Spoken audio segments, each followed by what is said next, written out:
very difficult to choose between the sessions. There are so many great ones. It's a bit like Limud, isn't it? Well, Limud is going to be three days of Limud online. Plus Shabbat. I don't know quite how they're going to do Shabbat and keep to Orthodox principles, which they normally do. Well, if grassroots Jews is anything to go by, they'll have the services on different days. That's what they're doing for Yom Kippur. They've got all the 5 services on different days of the week after Yom Kippur as well, I think, if I recall correctly. It's a bit weird. Oh. So you have the opportunity of hearing your favourite chazanut across the week. Well, after the fact, yeah. Yeah. Do you have to fast every day? Only during the time you're listening.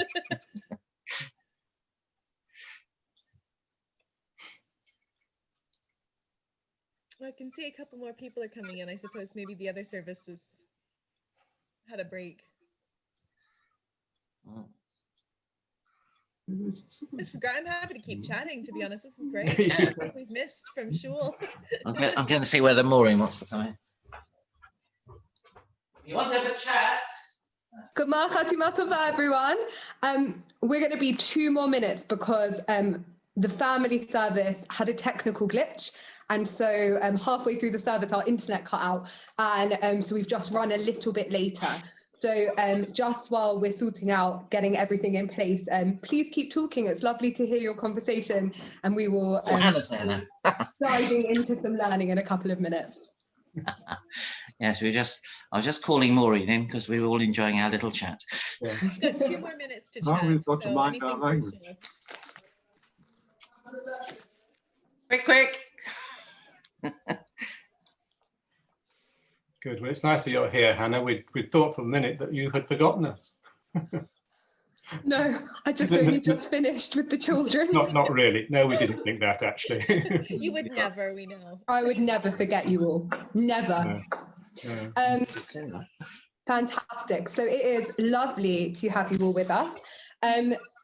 I know lots of you won't want to have your videos on, but it's so much easier for me to teach if I can see a screen of people in front of me. So if you feel comfortable putting your videos on, I would love to be able to see your faces, just so that we can dive into some study together.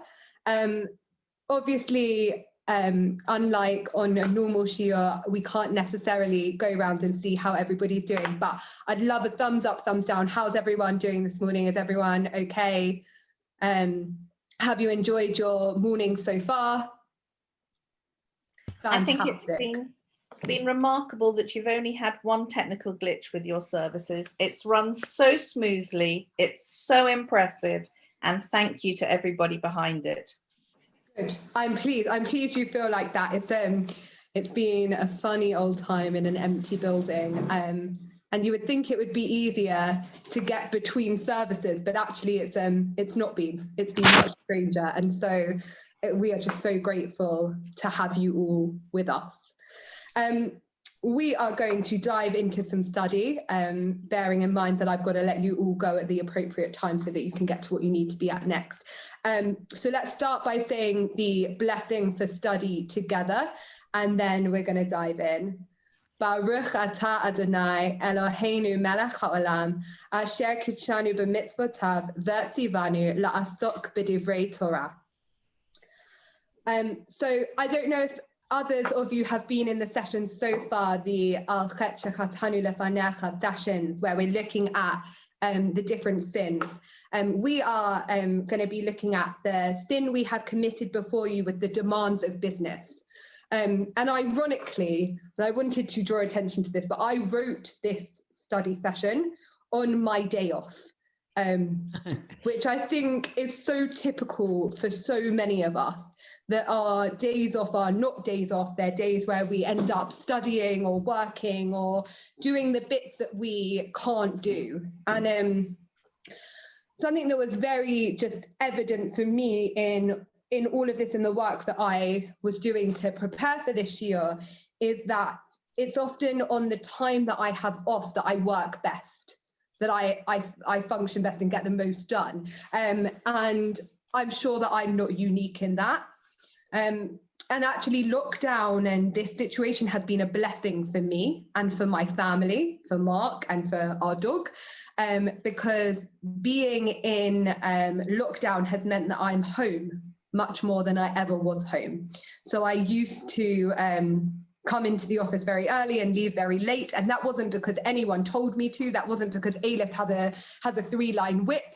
It's because that was my choice, and my preference was to be working long hours. And I think for many of us, being part of a global pandemic has made us reevaluate our life priorities. So when we talk about work-life balance, we talk about it very much from probably a parent's point of view most, especially a mother. How can a mother work and be home with her children and do all the bits that she needs to do? And I've really heard that trope growing up, and it's not exclusively a woman's problem at all. It's anyone. How can you be a parent? How can you have a family and a job and hold these two things? And often, we say, if you want a task done, you give it to the busiest person and it will get done.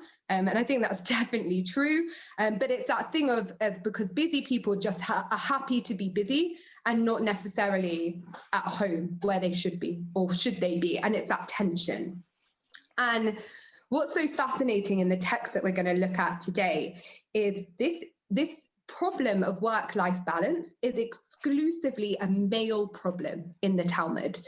Now, that's in part because everything was a male problem in the Talmud, and any of you that have studied with me before know my feelings about the rabbis and their kind of chauvinistic attitudes, but it's very much their exclusive problem, a problem for men. And how do you get that work-life balance?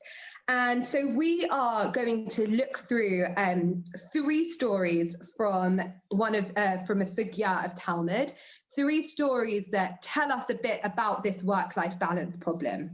And in order to start to dive into these stories, and they're quite extreme, and we're going to have lots of time to kind of look at them and see what we think, we need to start with the Mishnah. Now, the Mishnah comes before the Talmud, so the Talmud is based on that Mishnah, so we have to start with that Mishnah.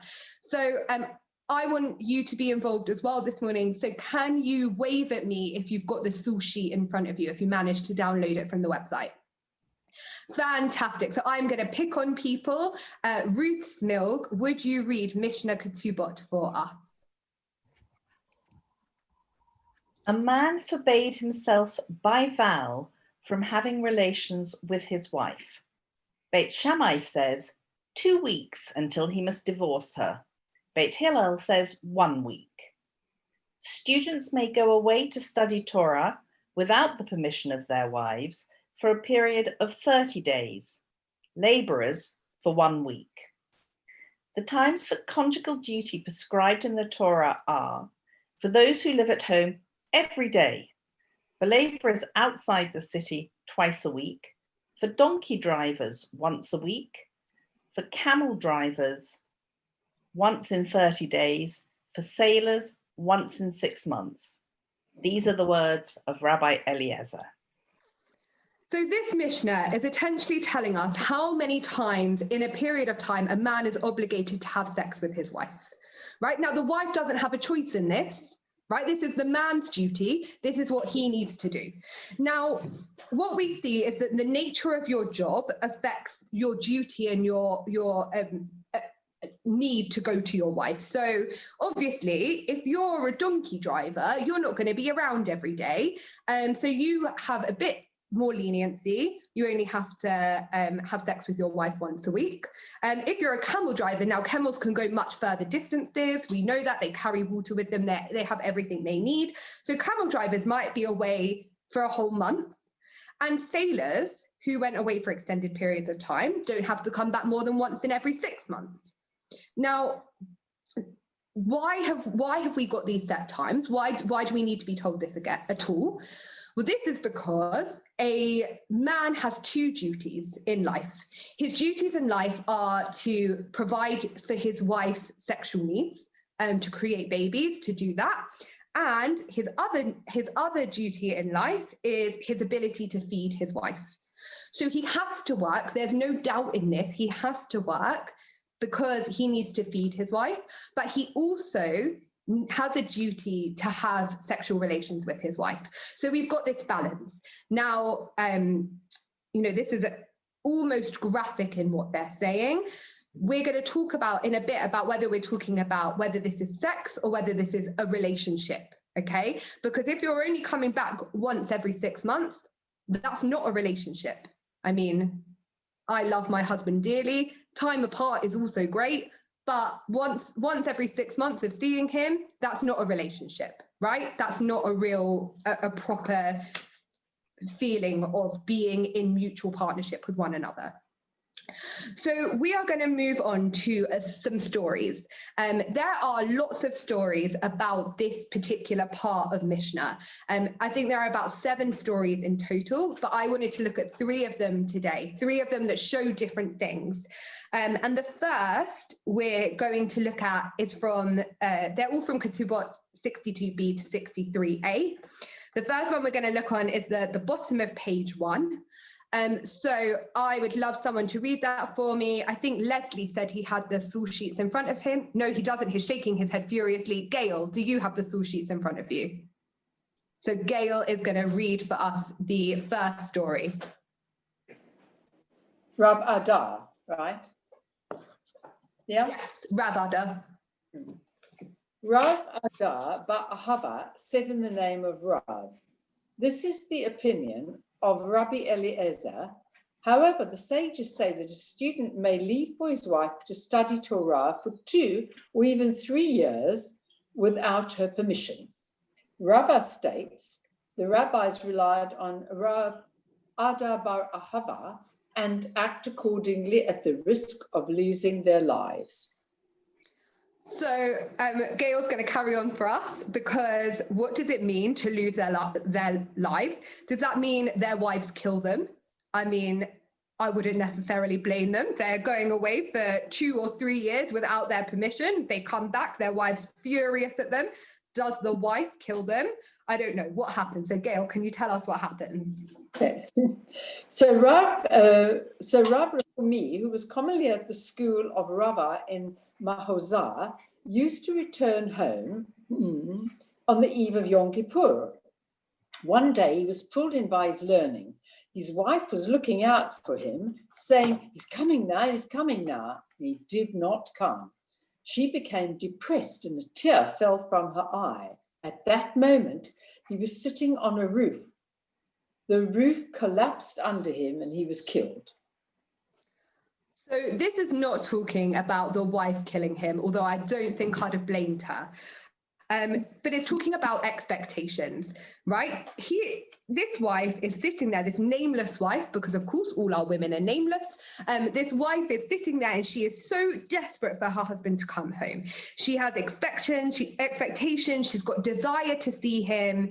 And this man, Rav Rahumi, is at the school of Rava. Now, Rava was the one who made that ruling that if they stay away for that length of time, then they risk losing their life. So he's at a school where he knows that this is at risk to his life. Now, what is significant about him coming back on the eve of Yom Kippur? Why is that relevant to our story? Does anyone know? What can't you do on the eve of Yom Kippur? You can unmute yourselves, I think. If you can't. Well, you can't have sex on Yom Kippur. Right, you can't have sex on Yom Kippur. So he is coming back once a year, and the only time he's coming back is on the eve of Yom Kippur. Now, what does that tell us about this? This is not a sexual thing, right? He is not coming back to have sex with his wife. He's coming back to be in relationship with her. Because if it was a purely sexual motive, then he wouldn't come back on the eve of Yom Kippur. He'd come back on Rosh Hashanah, right? Why come back then? Now, this is explicitly, therefore, not about sex. This is about relationship. And he is getting her hopes up. Once a year, he comes home and he doesn't. And she sits there, and it's tragic. She sits there and a single tear falls out of her eye, and then the roof collapses and he dies. Now, there is so much going on here, but we're going to read a bit of commentary on this. So something I've included in this sushi is the Daf Shavui commentary. Now, this is a very modern commentary. It's composed in Modi'in in Israel. Rabbi Joshua Kolp wrote it, and he is Rosh Yeshiva at the Conservative Yeshiva. Now, I think some people, even on this screen, might have studied at Conservative Yeshiva before. So it's, exactly what it says on the tin. It's a conservative yeshiva, but it's very modern in its thinking. And so this commentary that's been written is written in English and modern Hebrew. And so it's very easy, and it helps us to relate some of these passages that might feel a bit alien to us. So can you wave at me again if you've got the sushi in front of you? Fantastic. Paul, could you read from us that first bit of Daf Shavui commentary for us? There are many ironic elements of this tragic story. First of all, his name is Rehumi, which is the Aramaic word for lover. But whom does he love, the Torah or his wife? Rav Rehumi regularly comes home once a year. The day he comes home is Yom Kippur, perhaps in acknowledgement that by staying away, he is committing a sin. Maybe he comes home to ask her forgiveness, maybe. In the end, her tears kill him.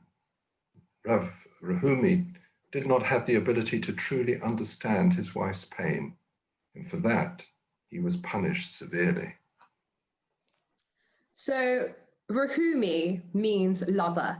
And what's very interesting in this is there's this question, does he love Torah or does he love his wife? Now, he is selfishly prioritizing Torah over his wife. So the question is, who is the mistress in his relationship? Is his wife the mistress or is Torah the mistress? And it's just this fascinating play on language. I mean, Talmud, I might disagree with the rabbis in many cases, but Talmud is clever in the way it uses its language. And I just think this story and him being the lover is fascinating. So I'm wondering, you've had a lot of me speaking. Does anyone have any thoughts at this point, any comments, anything you'd like to say? Michael. Yeah, you said that his choosing to come home on Yom Kippur was not about sex. I take the opposite view. It was all about that. He was spurning her. He was actually saying the only time I choose to come home is when we can't have conjugal relations. And so he was actually, it was the ultimate insight. So it was about sex. So that's really interesting. That's a very different take on it than the take I had. So I had the take that it was about it being a relationship, but what Michael Marmot has just said is that it was about sex, but it was the spurn, that he was coming home on the only day that he couldn't have sex with her to spurn her. And also, of course, to stop her from fulfilling the only thing that at this point women are meant to do, which is to have children. Now, obviously, I'm a very modern person, as you all know, and I don't believe that's women's only role, but I completely respect the historical context of this, that her job was to have children and he was denying her her right of being able to be a mother. Does anyone else want to weigh in at this point before we move on to our next story? Gail looks like she's egging to speak. Well, it's just that I'm questioning in the end, her tears kill him. I think he killed himself.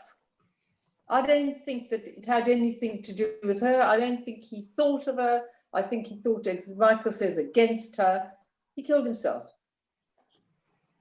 I think you're very possibly right. And he killed his legacy in doing so, right? And killed his ability to carry on. So what's the message from this story for us? I mean, from this one particular story, it's if we go away and leave our partners for extended periods of time, if we prioritize work, if work is our lover and our home is our mistress, then somebody dies. Is it the relationship might die? We might kill ourselves in being so taken away by our work. or we're just going to kill any prospect we have of continuing a family. So I think that's the moral of this one story. I'm happy for people to disagree with me. But we're going to carry on. We're going to dive into our next story, which has a different moral, a different thing coming out of it. Now, the reason I haven't given you the whole sugya is because there are 7 stories in this series, and we'd be here all afternoon discussing them, which I would love to do because they are fascinating. But I wanted to get ones that took out every element of this so that we've got lots of different things to cover. So we're on another story from Ketubot 62b, and I know that Henry and Loretta have the source sheet in front of them. So Loretta, would you like to read for us the second story? Oh, sorry, I muted you, and when you unmuted yourself. Can you, I think you might need to click. That was my fault. There we go. There we go. Rabbi Hanina ben Hanine set out for the home of his rabbi at the end of the wedding of Rabbi Shimon ben Bar Yochai. Rabbi Shimon said to Rabbi Hanina, "Wait for me and I'll come with you." He did not wait. He went and he sat learning at the home of his rabbi for 12 years. By the time he left, all the roads of the city had changed, and he did not know how to get home. Can you carry on for us? He went and sat by the river. He heard young girls calling out, "Bat Hanine, Bat Hanine, fill up your jug and let's go." He said, "This girl must be ours." He followed her. His wife was sitting and sifting flour. She lifted up her eyes, saw him. Her heart swelled, and her soul flew from her. Hanina ben Hanine said, "Master of the universe, this poor woman, is this her reward?" He asked for mercy upon his wife, and she lived. Okay, so let's dissect this story a little bit together before we dive in. So first of all, we have Chachina ben Chachinai, it's a mouthful, definitely, who was at a wedding, and he was so desperate to go and study Torah that he couldn't even stay till the end of the wedding. Now, I've been married nearly 2 years, and I have to say, the people who left before the end of our wedding were our least favorite people, right? Don't leave before the end of the wedding, and you don't leave especially to go and study Torah with the rabbi, okay? Just stay. So he was so desperate. And then he stayed, not for the allotted period that we're told that he could stay for 1 week, not even for the 2 to 3 years that we're told that he could stay, but that might kill him. No, he stays for 12 years. 12 years is many years. And not only does he stay for 12 years, but by the time he comes home, he couldn't even find his way home. That's how much things had changed. So he went to sit by the river. Why did he go to sit by the river? What's the message of that? What's the one thing that doesn't change? Land. Right? Water does not change. So he went to sit by the river because he knew then he would be able to find his way somehow because he could follow the river's path. But what's the other reason he went to sit by the river? What do people... Psalm 137, because... Right. Because Bnei Yisrael in Babylon sat by the waters and they wept because they were remembering home and they were not home and they didn't know if they were ever going to get home. So for me, that's an echo of 137. Exactly. Fantastic. Why else might they have gone to sit by the river? What's water likened to at points? Chaim, life. To Chaim, to life, but also to Torah. Right? So water is also known as Torah, the thing that sustains us. And we know he's so desperate to learn Torah. He's already left a wedding to go and learn Torah. So now he's going back to the river. Why else might he have sat by the river? What do people go to do at the river? Wash and draw water. Wash and draw water. So he knows people are going to come. He might see someone, he knows, right? It's the hub of life, the river. So he sits at the river and he sees someone they're calling Bat Chachinai. Now, what's his name? His name isn't Chachinai. His name is Chanina ben Chachinai. So Chachinai is his dad, right? So they're calling this person Bat Chachinai, which means that they're calling him not by his name, but by his father's name, because she doesn't have any idea who he is, right? You don't get to be named after your father when you've never met your father. He's completely absent in your life. So he says, this girl must be ours. This girl must be my child. But it's by association. He has no idea because he did not recognize her. Now, his wife was sitting at home. He follows this girl home and he sees his wife sitting at home and she is sifting flour. Why flour? Im ein kemach, ein Torah. If there's no flour, there's no Torah.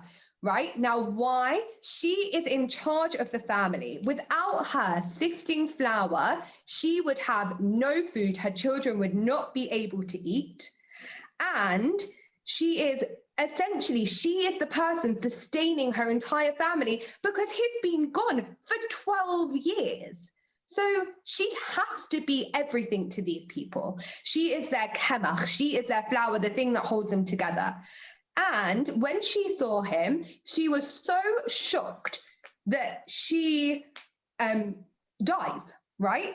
Now, why might she have died? She might have died out of shock. Suddenly this person's back from 12 years.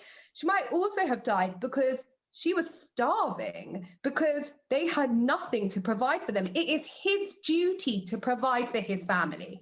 And he's not been there for 12 years. So for 12 years, she hasn't had someone providing for them. So she might have died just because she purely could not go on any further. And that is a possible interpretation. So what does Daf Shavui say about this one? Who has the source sheet in front of them? Who's going to wave at me? Danny, could you read for us the Daf Shavui on this? Nina comes home after 12 years, has spent so long away from his home and family that he does not recognize the streets, nor does he recognize his daughter. He only knows her because other people are calling her daughter Chinai. We should also note that they're calling her by her grandfather's name, not her father's. Note also that he uses an academic term, learn from this, to discover his own daughter's identity. Kanina's wife is so startled by her husband's appearance after 12 years away that she dies. While her husband does succeed in bringing her back to life again, the message is clear. Such a way of acting can bring death. Even Kanina recognizes his wife's misery, calling her poor one. Okay, so the moral of the last story was that if you leave your family for so long, then essentially you're killing yourself, you're killing your legacy, you're breaking your relationship, and that's what's going on. So what do we feel is the moral of this story? And I want to hear from you. You're being very quiet. What do we think is the moral of this one? Don't all jump at once. Just in reading that last line, I think something that sort of struck me was how alienated he still was from his family. Like the commentary said, oh, that he recognizes how sad his wife is. But I think what struck me was that he didn't say like, oh, master of the universe, like my beloved wife, or this woman who I love, or who I'm in a relationship. He just says, oh, this poor woman. Like he might, in theory, he might not even have recognized her. Like he sort of deduced that his daughter is his daughter because he's followed the logic in it. And then he goes home and says, oh, this is really unfortunate. This woman appears to be dead. Oh well. And how it's not only sort of the loss of that relationship, but his relationship with his hometown and his relationship with his family and that whole community that he's just cut himself off from. Right, so you go away for 12 years and the consequences then are not only, it doesn't kill you now, it kills it breaks down your relationship with everything you knew. Because in 12 years, people change, right? Things are not the same. Henry.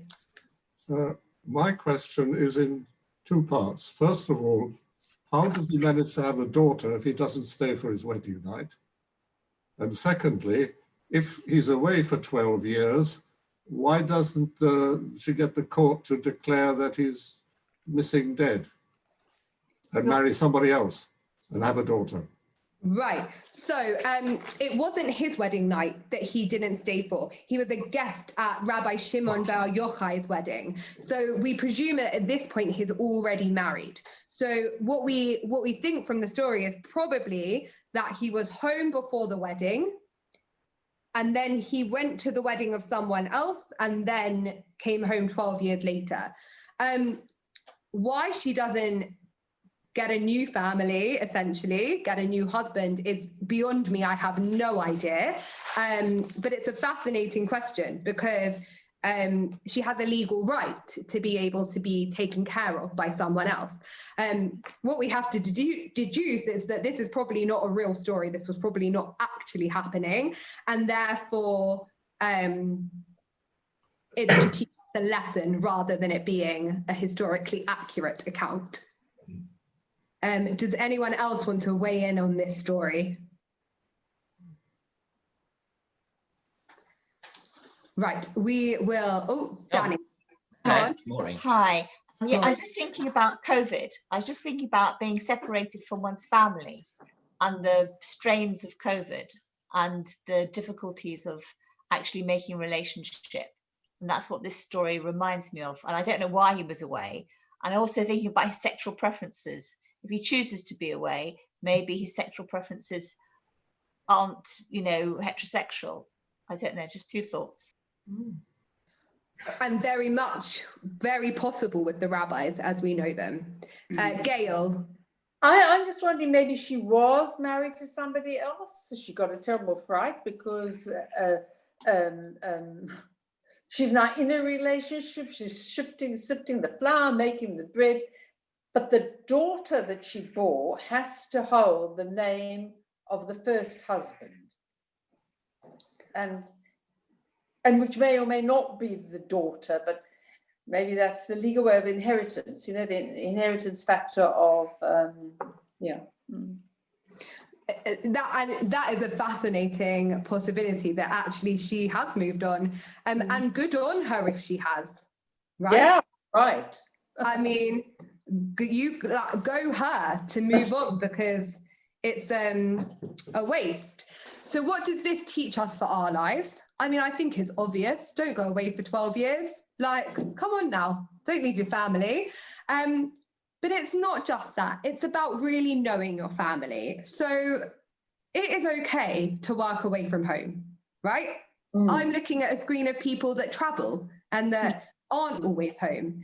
But there's a difference between working away from home and not engaging with who your family are at all, not knowing what they do, who they are, not connecting with them in any way. And obviously they didn't have the joys of things like FaceTime or Zoom or Skype or whatever we use. But there were ways to keep in touch, right? They were not totally isolated. They were not in a society where they could not communicate.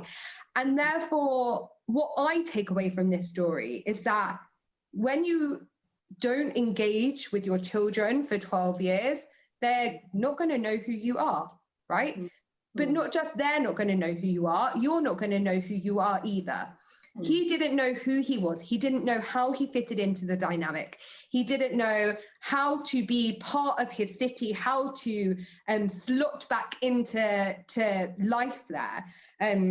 He didn't know his wife, right? He didn't relate to her.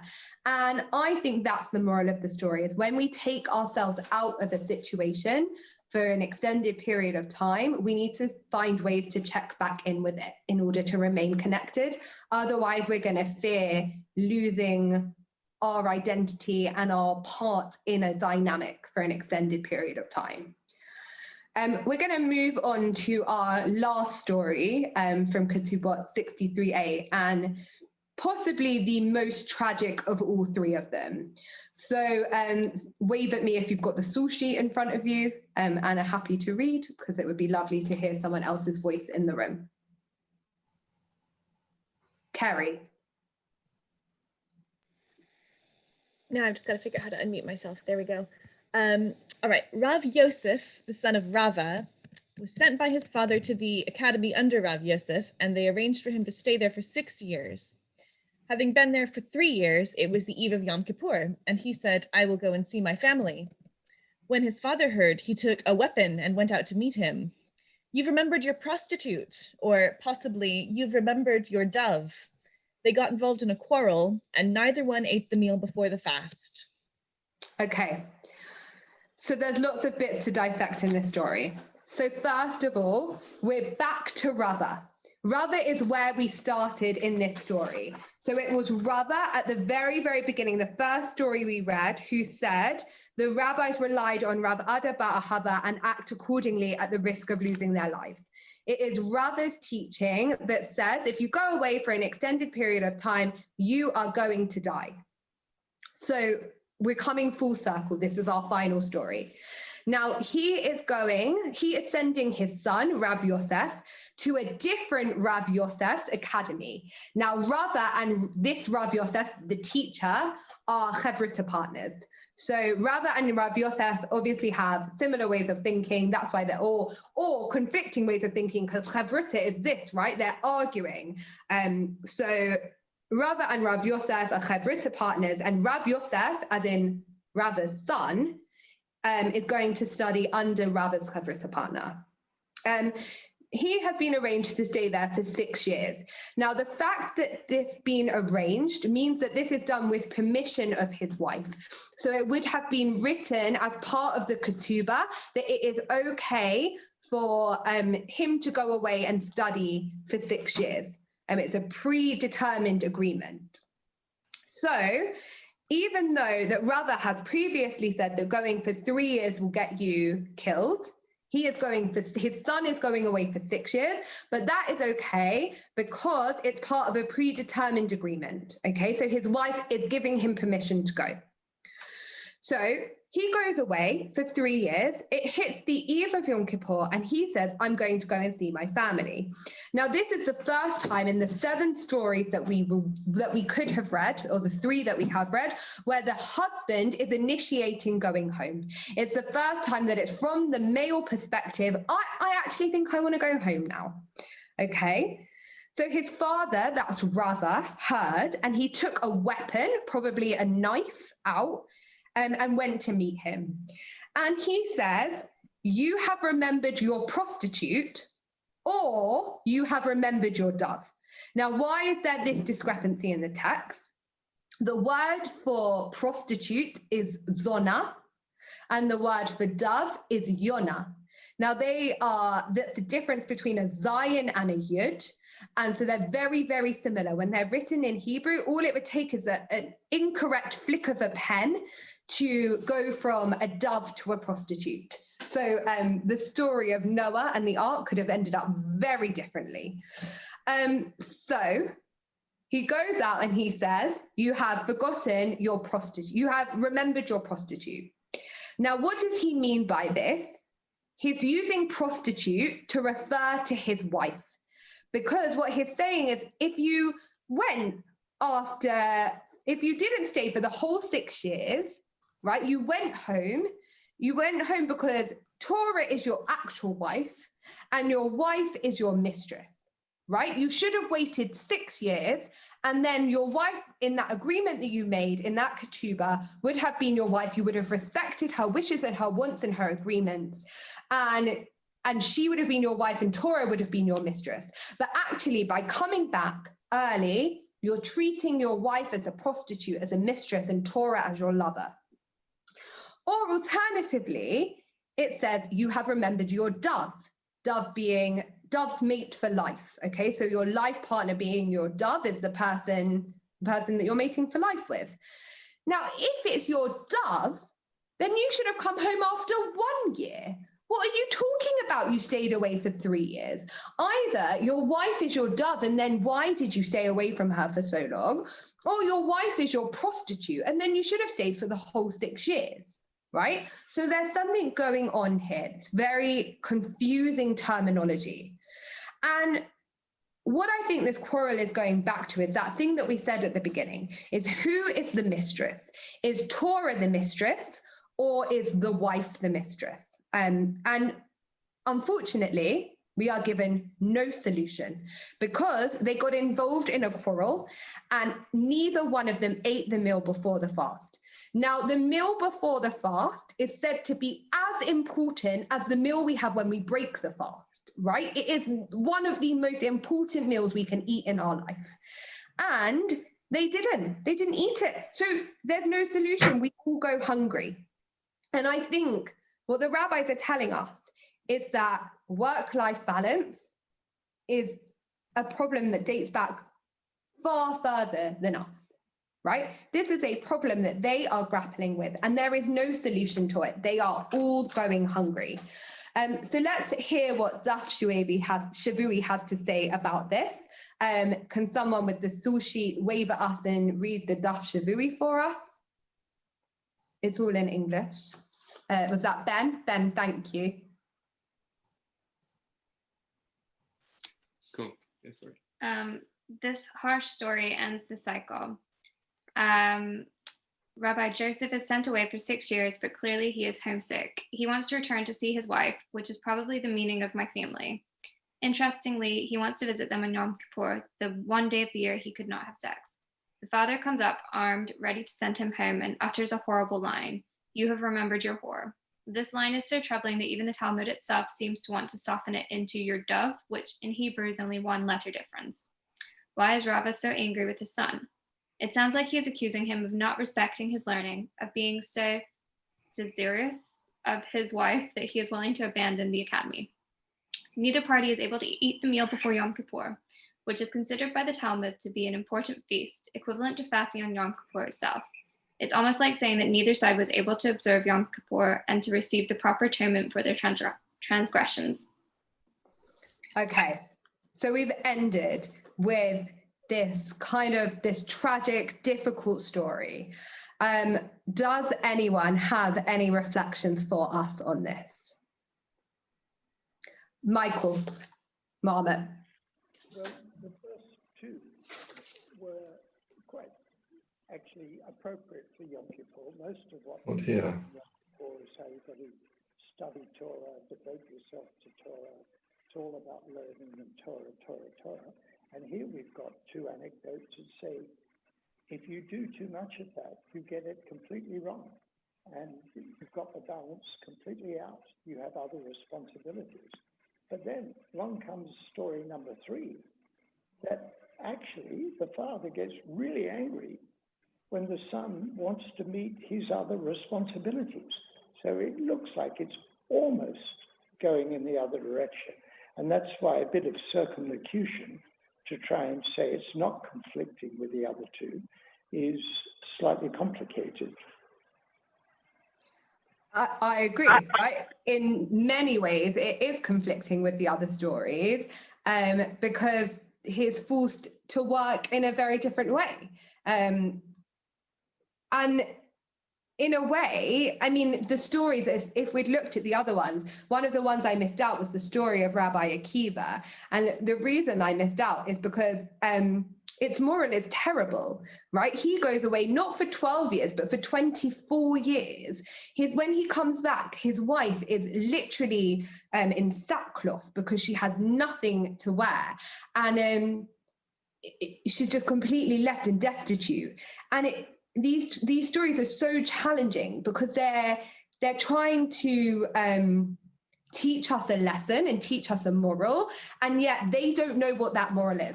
And I really feel like that with the rabbis, is they can't work out what to tell us because they can't work out what that work-life balance is, right? I really feel like they are struggling with it.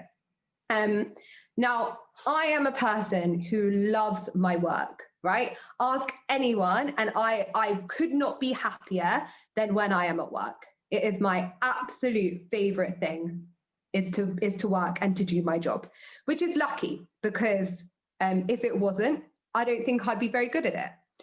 But It is so hard, therefore, to strike that balance. And the rabbis of the Talmud are similar. They love Torah. They just love it so much. They can't tear themselves away from it. It becomes their life. And for so many of us, work is our life in so many ways. And tearing ourselves away from it feels like tearing off a limb, right? Not being able to work is the thing that, you know, feels like it's holding us back. And I think in COVID, in these times when for many of us, we haven't been able to do our jobs in the same way, it has felt almost like we are dying in so many ways. And yet what these stories are telling us, I believe, is that coming home and being at home with the people we love is also the thing that stops us from dying, right? It's also the thing that keeps us going. And there's a real challenge there. And so we're gonna see what it is that we can be offered to deal with this challenge, because I really believe that it is a lifelong challenge. And like, I see people on the screen in front of me who love their work as much as I love my work, and who love their work sometimes to not be at home, right? And how do we balance those two things? So how do we establish work-life balance? So Torah gives us a really obvious solution, right? It says in Exodus 20, verses 9 to 10, 6 days you shall labor and do all your work. But the seventh day is the Sabbath of the eternal your God. You shall not do any work, you, your son or daughter, your male or female slave, or your cattle, or the stranger who is within your settlements. Now, it feels a bit of a cop-out for me to say, how do you deal with work-life balance? It's Shabbat, you're fine. Take Shabbat off and then you're all right. Right? That is a cop-out, because I don't think that is work-life balance. I don't think that working 6 days a week and then coming and only taking Shabbat off, only having 1 day a week where you're with your family, I don't think that is work-life balance. But what I think the Torah is teaching us is something that's picked up in Bereshit Rabbah, and it's about how we define time. So I'm going to ask for one last reader for me today, somebody who's got the source sheet in front of them, give us a wave, to read the Bereshit Rabbah for us.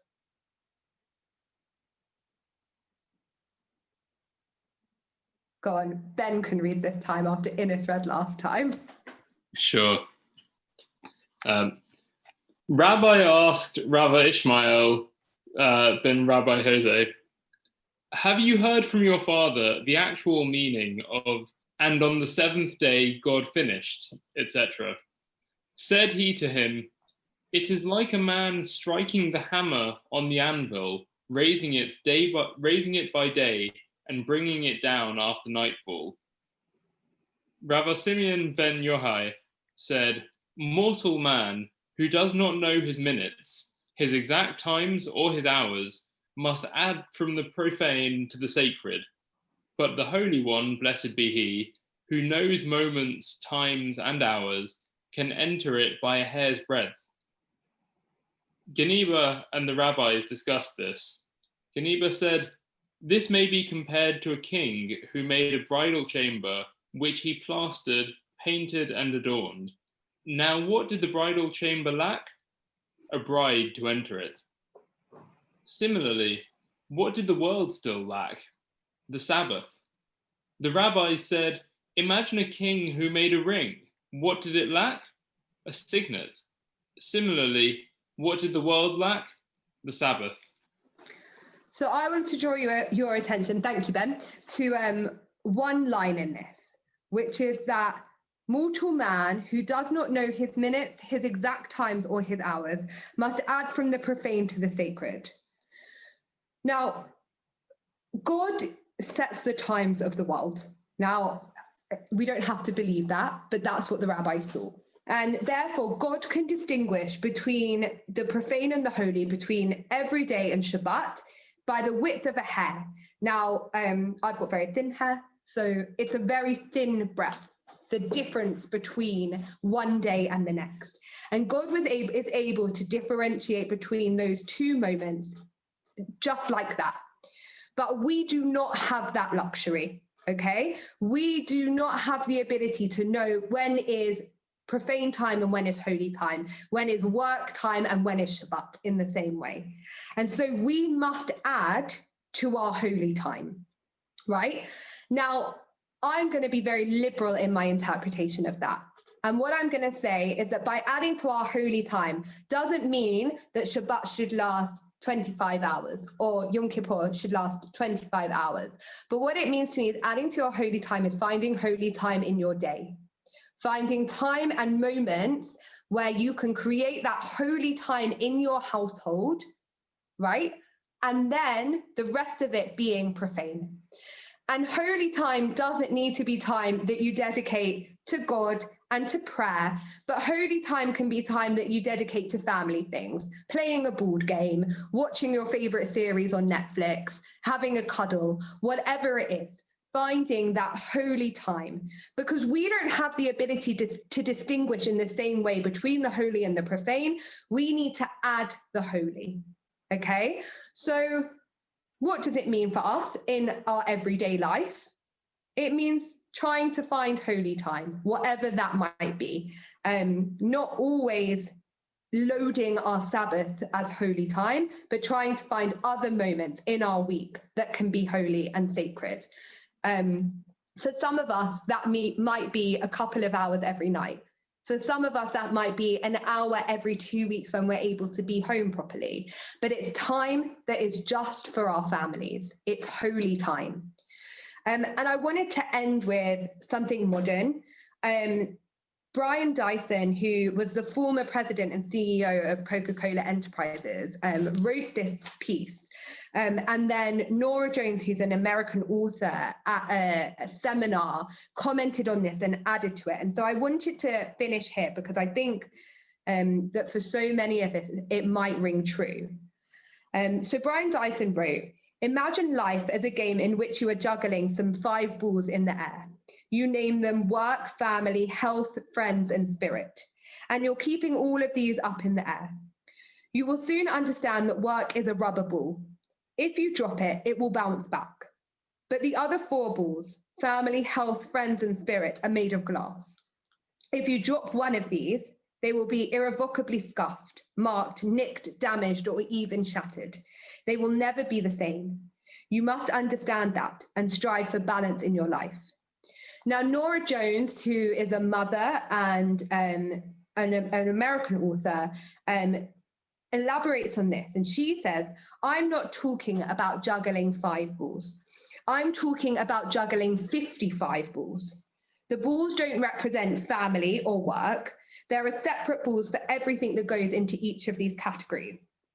By prioritizing the balls that are glass, picking up the kids from nursery, making sure dinner's on the table, or meeting a deadline on a project, and not the ones that are plastic, crazy hair day at school, staying caught up on your email inbox.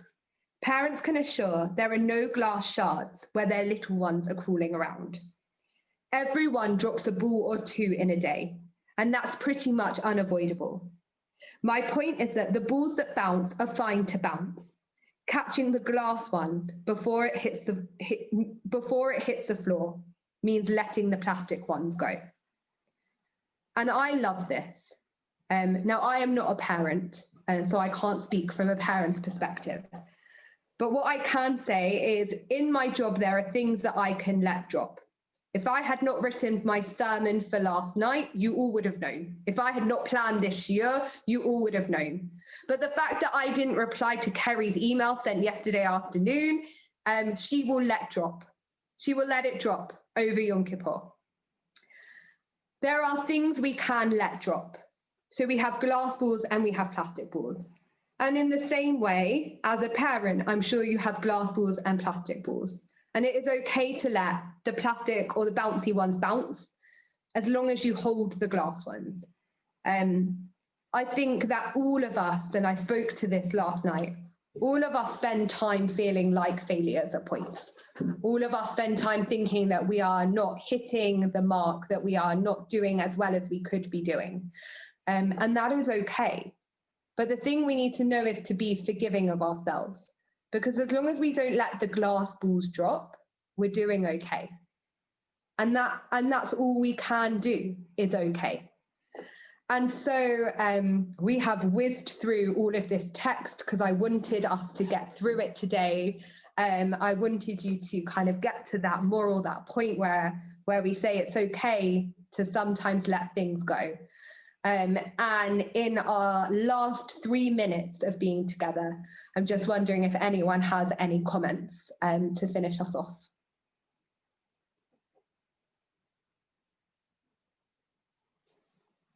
Michael Wellen.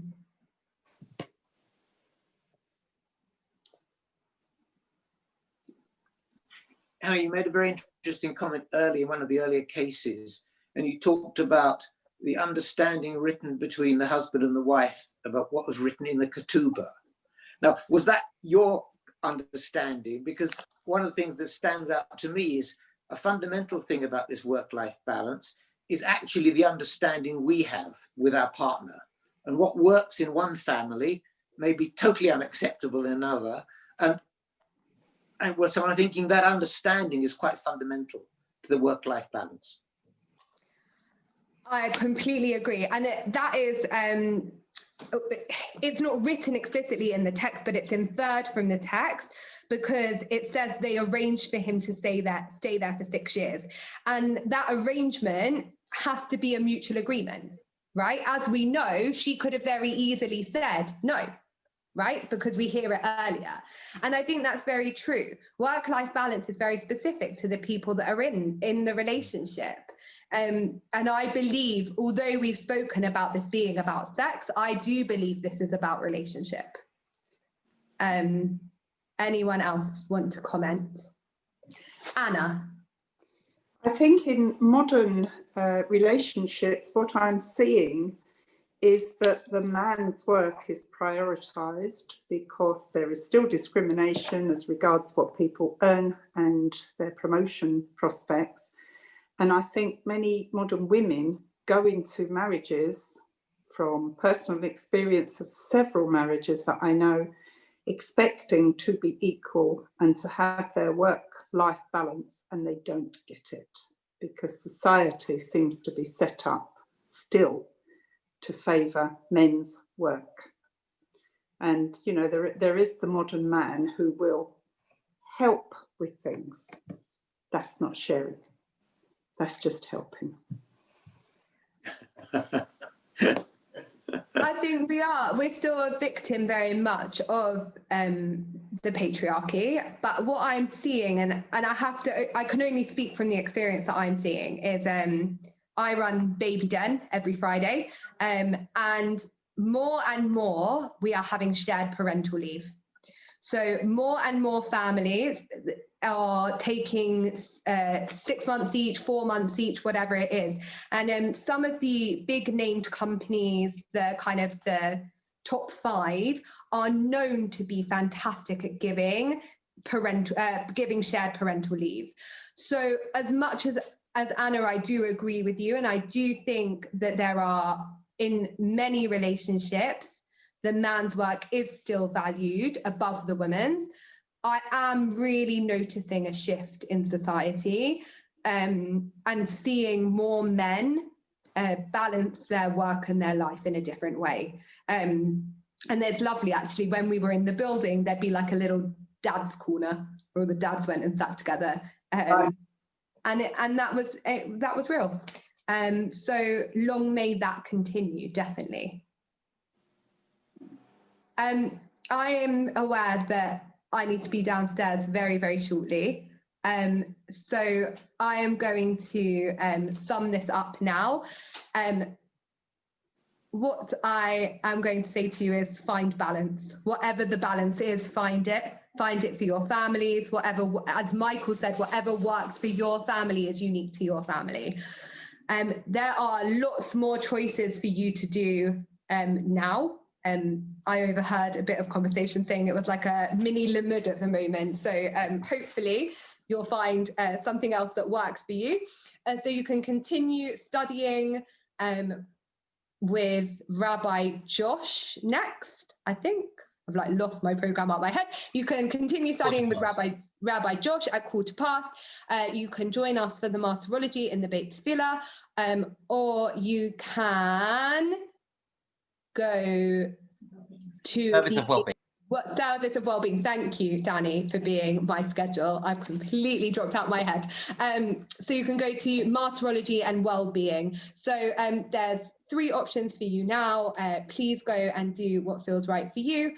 And we are looking forward to seeing you at various points in the afternoon. Gama Chatima Tova, everyone. Thank you very much. Hannah. Thank you.